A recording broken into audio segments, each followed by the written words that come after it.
I'm so sleepy right now, but I just really want to complain because I made this vlog to complain, and then I'm not complaining. I'm like talking about some positive stuff, but I mean, it's not what this vlog is about, okay? And I mean,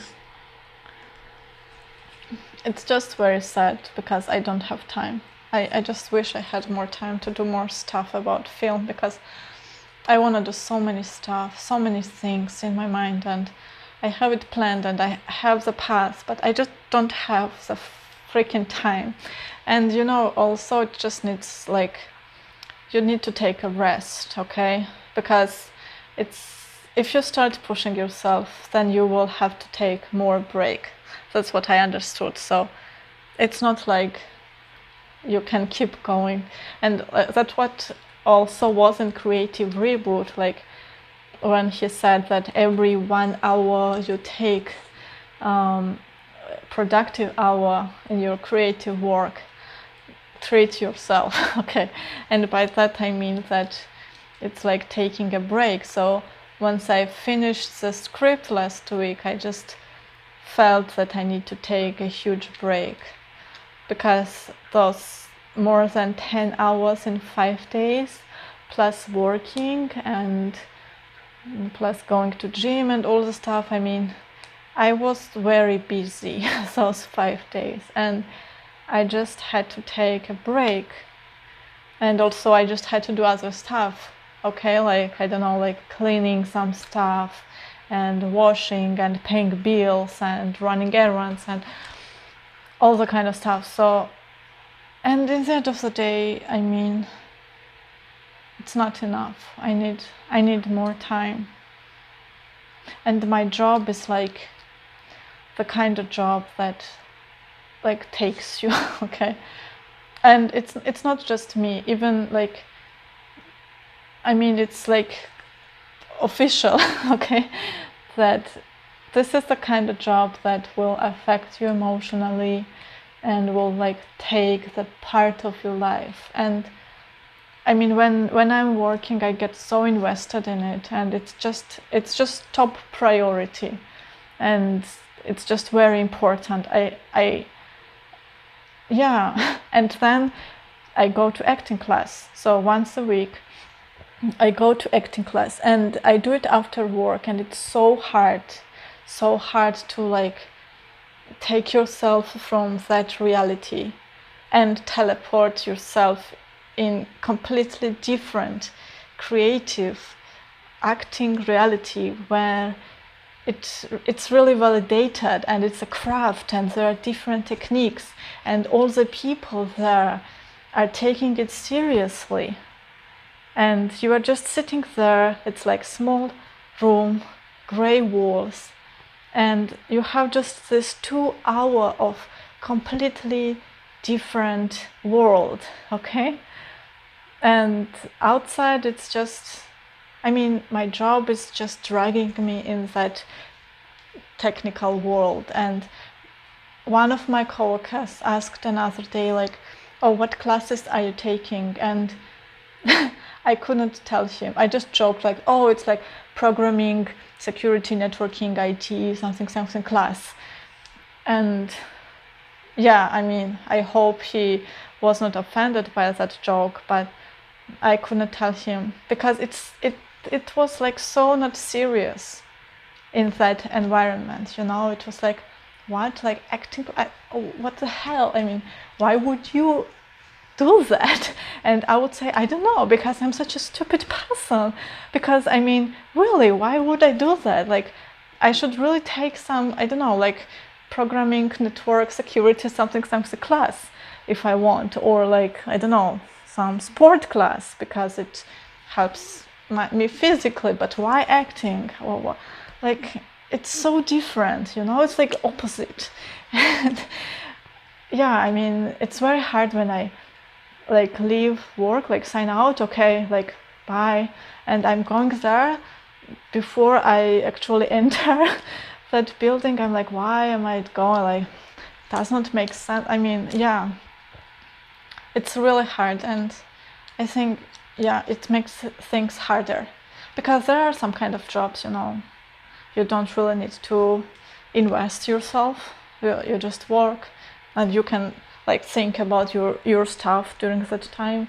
And yeah, like there is this girl, and she said, oh, I was just putting products on the shelves. It was like very not stressful job. And I mean, she was going to different grocery stores, and she was just putting products of some company on the shelves, and the shelves were already ready, so it was already like in contract or whatever, and she would just then go to the next store. And yeah, I mean, if it's like that kind of job, it's, you can like think about your film or something when you are doing that, right? You don't really think about like, oh, this box and oh, this shelf. Yeah, I think it makes sense what I'm trying to say. So yeah, now I complained. I also skipped a gym, like, I don't know, 1 week I didn't go there because it was very hard. Like, yeah, you know, like, first it's hard to really manage not to be so hungry. And then there was one day, and I just was very hungry after I left gym, because I just started to go there. Even if I was hungry, I just understood that I can still work out. And then what happened was I went to the restaurant that's nearby, but it's actually pretty far away from the gym, and it was 11 p.m.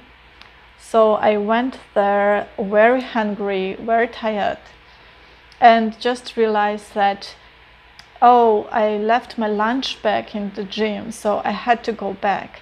And it really affected me, because it just made me like double tired or something. I mean, it was a small thing, but by that time, because I was like in that state, it's just, oh, like, killed me. And afterwards I just did not go to gym for a week.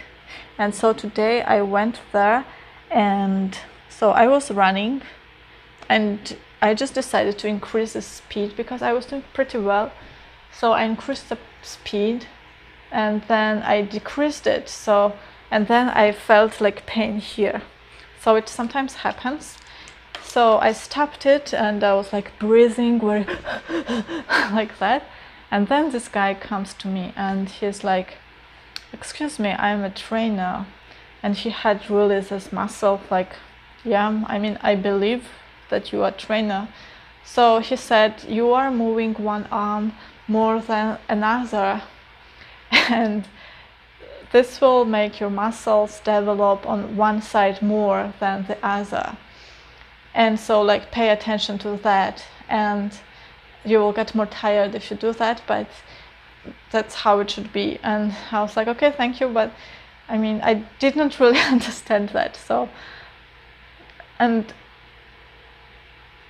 I mean, it was like, so this social stuff, it's so like, when I was walking to the gym, there was this family drama in front of the very famous restaurant here in Winnipeg. So it was a parents in their 50s, their young daughter, and a young man. I don't know if it was the daughter's boyfriend or brother. And so the mother was yelling at her that you just left a hospital and you should go home today. And so probably she was refusing, and there was like this drama going on. And then the dad also said, like, I understand that you don't want to, but you need to come to home. And they were just yelling, and I just started crying because I was like, yeah, I don't know. I mean, this kind of stuff affects me. And before that, I added 2 of my acting classmates to Instagram, and this also made me very socially anxious because, yeah, I mean, it's always hard for me to make this step, you know, like, hey, would you mind to, if we get like, and because I always think, what if I don't do it right, okay? And what if I like make them feel, yeah, I don't know. But and then I was like, when I was coming home, I was just like, I missed my bus because I was just typing in Instagram, and I was also, when I was walking, I was jumping, and then when I was crossing the street, I looked, and the girl that I just added on Instagram, she was also walking there, so she probably saw me like, yeah. And then I missed my bus, so then I walked, and then I saw this drama, and then this guy just came to me. I mean, it was already like, again, 11 p.m. and then while he was talking, he put his glasses on, and it was like, he looks like a Kabuto from Naruto. Okay, it was so like, I don't know, these characters, you just meet them, different characters all over the place, and I think it's just amazing.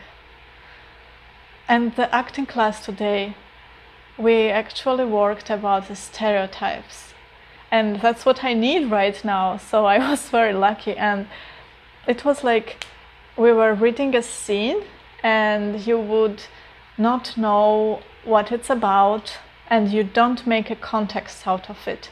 You just say it like you would, or like somehow connects to you, and you don't know what the other one will tell you, and then you just do this, so the next line, it starts all over again, so you don't actually build up. And so why are we doing it? Because we are like actor detectives, and this is from the book Stop Being an Actor, or How to Stop Being an Actor, or something like that. And so we start to apply the patterns that we have in our mind, because we watched so many films and stuff, that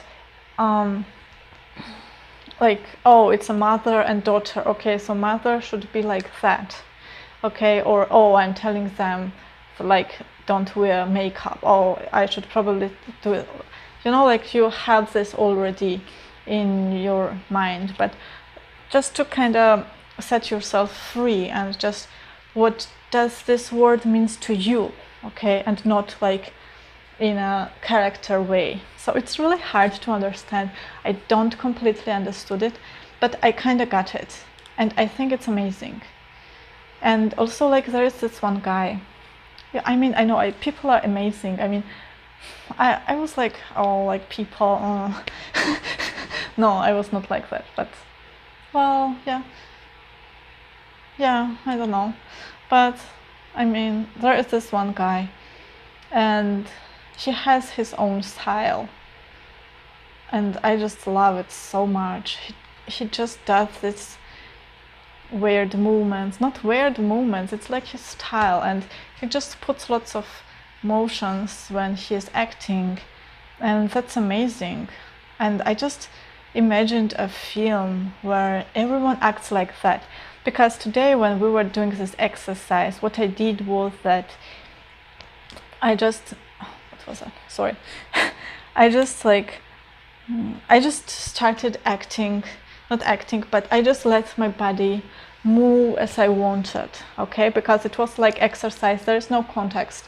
So just how you feel about that. And so I had a wall here and I had a table.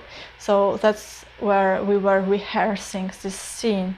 And I just decided to use it, okay? Sometimes I would like go there, like what my body really wanted, and it was like so fresh or something, because really, like, when you are acting, you just do a movement that you probably already watched somewhere, like other actors doing that, okay? And you just know that that will work in this situation, because you just put a context on the text. But I mean, what would you actually do in that situation?